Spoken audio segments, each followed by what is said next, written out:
গোস্বামী মহারাজের আবির্ভাব শুভ আবির্ভাব তিথি উপলক্ষে আমরা হিঙ্গলগঞ্জের অনাহতি সমস্ত আমবাসী সমস্ত মহারাজগণ এসেছেন।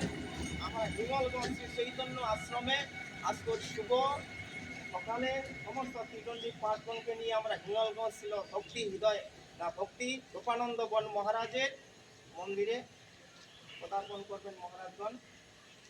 জয় ত্রিদণ্ডী পাঠগণ কি জয়। জগৎগুরু শিল ভক্তি সিদ্ধান্ত সরস্বতী গোস্বামী ঠাকুর প্রভুপাদ কি জয়। শিল ভক্তি বিনোদ ঠাকুর মহাশয় কি জয়। আনন্দ সুগতা কুঞ্জ কি জয়। হরিনাম সংকীর্তন কি জয়। তাই গৌতমানন্দে হরি হরি বল। জয় গোপানন্দ বন মহারাজ কি জয়। হরিনাম সংকীর্তন কি জয়। তাই গৌতমানন্দে হরি হরি বল।